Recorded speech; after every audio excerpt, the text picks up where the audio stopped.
ভাবি, ভাবি, মারুফ, ভাবি। এই কি রে, কি হয়েছে?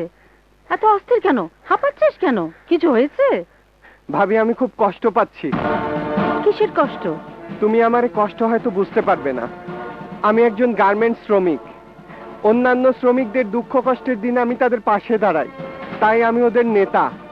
আজকে আমার একজন শ্রমিক বিপদে পড়েছে, কিন্তু আমি তার পাশে দাঁড়াতে পারছি না। কেন রে? ভাবি, সে ক্ষমতা আমার নাই। শুধু তুমি যদি আমাকে সহযোগিতা করো, তাহলে আমি তার পাশে দাঁড়াতে পারবো। আমি সহযোগিতা করলে? হ্যাঁ ভাবি, শুধু তুমি। তুমি যদি আজ আমাকে সাহায্য করো, তাহলে একজন গরিব অসহায় মেয়ের জীবন বেঁচে যাবে। অবশ্যই করব। বল, কি করতে হবে আমাকে? ভাবি, আমি জানি গরিব এবং মধ্যবিত্ত ঘরের মেয়েদের কাছে স্বর্ণের অলংকার, আর তা যদি হয় বিয়ের অলংকার, তাহলে তাদের কাছে ওটা হয় মহামূল্যবান। তেমনি একটি মূল্যবান অলংকার তোমার কাছেও আছে, যা বড় ভাই বিয়ের সময় তোমাকে দিয়েছিল। ওটা আমাকে দেবে? কি করবি? বিক্রি করে কাউকে সাহায্য করবি? না ভাবি, ওটা হবে আরেকটা মেয়ের বিয়ের অলংকার। মানে? আমারই ফ্যাক্টরিতে কাজ করে একটা গরিব মেয়ে। বিয়েতে মেয়ে পক্ষের গলার হার দেওয়ার কথা ছিল, কিন্তু দিতে পারছে না। বর চলে যাচ্ছিল, আমি ওদের বসিয়ে রেখে এসেছি। আমি ওদের বলে এসেছি গলার হার আমি নিয়ে আসবো, এ বিয়ে হবে। দেবে না ভাবি? তুই চাইলে কি আর আমি না করতে পারি? কিন্তু আমি ভেবেছিলাম টুম্পার যখন বিয়ে হবে, তখন আমি ওটা টুম্পাকে দেব। না মা, ওটা চাচুকে দিয়ে দাও। আমার বিয়ে কোনোদিন নাও হতে পারে। আজ একটা গয়নার জন্য একটা মেয়ের বিয়ে হচ্ছে না। আমার কবে বিয়ে হবে সেই কথা ভেবে তুমি ওটা রেখে দেবে? সেও তো আমার মতো একটা মেয়ে মা।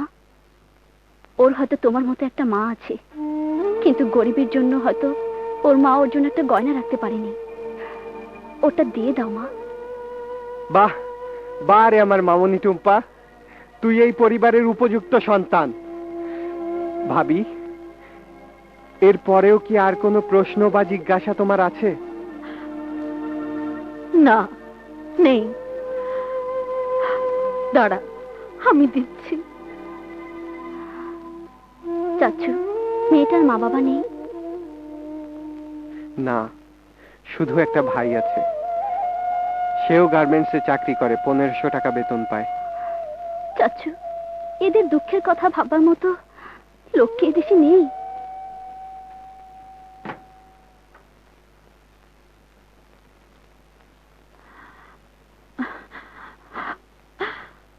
এই নে মারুফ। ভাবি, তোমাদের এই ত্যাগের কথা পৃথিবীর কেউ হয়তো জানবে না, ইতিহাসেও কোনোদিন হয়তো লেখা হবে না, কারণ আমরা ছোট, গরিব। কিন্তু আজ আমি একটা কথা সারা দেশের মানুষকে বলতে চাই, পরিবারের প্রতিটি সদস্যের যদি ত্যাগ না থাকে, যদি তাদের লোভ পরিহার করতে না পারে, তাহলে কখনো কোনোদিন কোনো সঠিক নেতৃত্বের জন্ম হতে পারে না।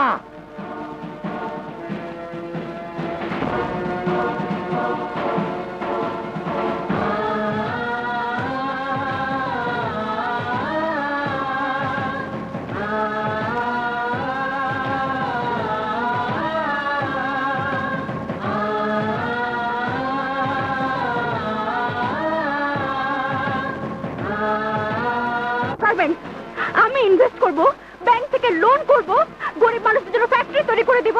আমার খাবে, আমার পড়বে, আমার ঘাড়ে চড়ে ছড়ি ঘোরাবে, নেতা হবে। এই ব্যবসা আমি করব না। কি অপমান করেছে তোমাকে? কি করেছে? কি বলো, কি করেছে? যে অপমানের কথা হয়তো আমি কোনোদিন ভুলতে পারবো না। আমি ঠিকই বুঝতে পেরেছি, আমি সব বুঝতে পেরেছি। অপমান করেছে তোমাকে না? আমি আমি এক্ষুনি বদলা নিচ্ছি।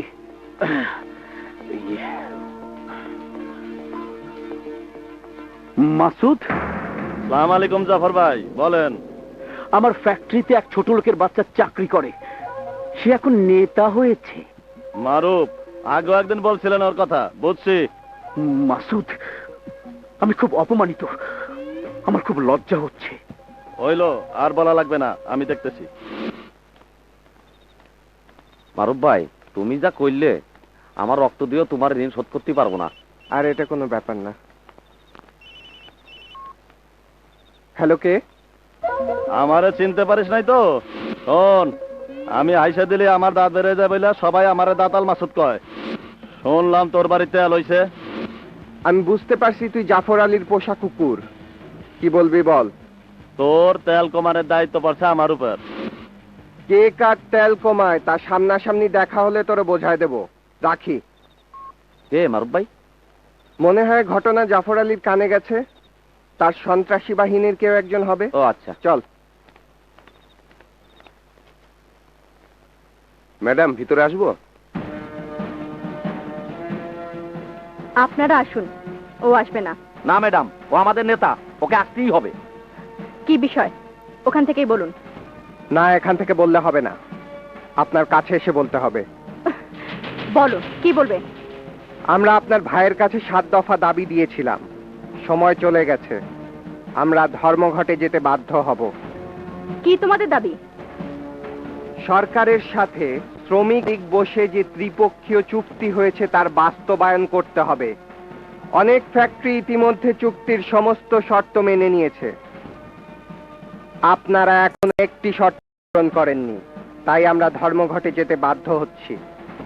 তোমাদের বিয়ের গহনা দেওয়া, বাচ্চাদের প্রতিপালন করার জন্য ডে কেয়ার, অবসর ভাতা, মাতৃত্বকালীন বেতন সহ 3 মাসের ছুটি, 8 ঘন্টা কাজ, এইসব দাবি আমাদের মেনে নেওয়া সম্ভব না।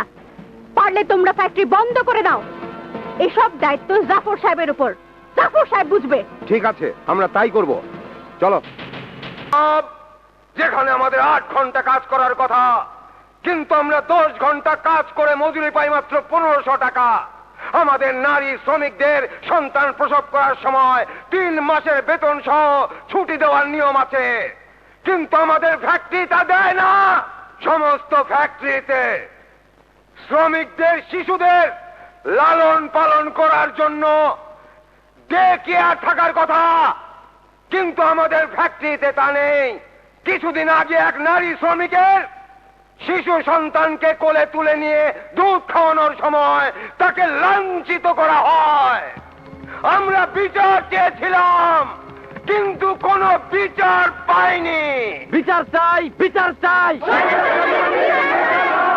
আগামী 7 দিনের মধ্যে যদি আমাদের দাবি মেনে না নেওয়া হয়, তাহলে আমরা আন্দোলনে যাব, এই ফ্যাক্টরি বন্ধ করে দেব।